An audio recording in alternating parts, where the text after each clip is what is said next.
Je viens de Mantes-la-Jolie, c'est là où j'ai commencé la danse hip-hop et je suis monté à Suresnes à 18 ans pour des auditions. C'est là où j'ai un peu découvert le monde contemporain, le mélange des styles et où j'ai vu que la danse hip-hop avait vraiment sa place pour créer des histoires, fusionner aussi, se servir des rencontres avec chacun. Et il s'est passé 4-5 ans et depuis je suis plus dans l'idée de découvrir d'autres lieux en France. Alors cette création, je la vois quand même comme la continuité du premier solo, où il y a toujours une sorte de personnage un peu primitif sur les bords qui erre, euh, qui erre dans un espace assez imaginaire. Et cette fois, moi je suis beaucoup attaché au lien cappella, le rapport à la voix unique en fait sans appuis musicaux.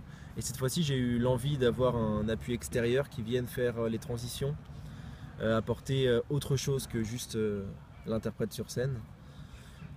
Et pour ce côté-là, il y a un lien musical fait sur les éléments, basé sur les éléments par rapport aux sonorités et à certaines époques de l'humanité. Donc ça c'est ma base, et par rapport à ce qui se passe sur scène, Vom d'Escueil c'est une langue imaginaire qui signifie quel est ce chemin.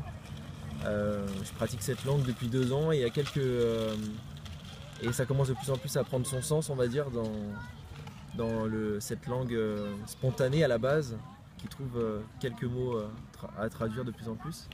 Et c'est toujours cette pratique constante entre la voix et le mouvement, et exprimer des histoires avec ces deux pôles à travers la scène. Et voilà, il y a un lien très fort par rapport à un imaginaire et de voyage souvent. Et en l'occurrence là c'est comme un périple personnel quoi.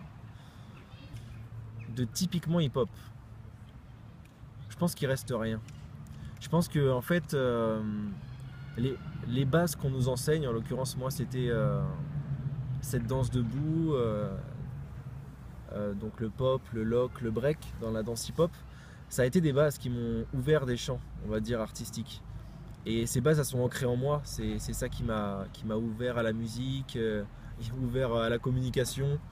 Et je pense qu'elles font partie de moi, donc à mon avis il n'y a rien de typique dans ce que je fais, c'est plus quelque chose qui s'est transformé avec cet apprentissage d'il y a maintenant 10 ans. Et c'est juste par rapport à l'écoute personnelle, ce que, qui est, ouais, c'était juste l'écoute de soi qui fait que ce style prend d'autres formes avec le temps.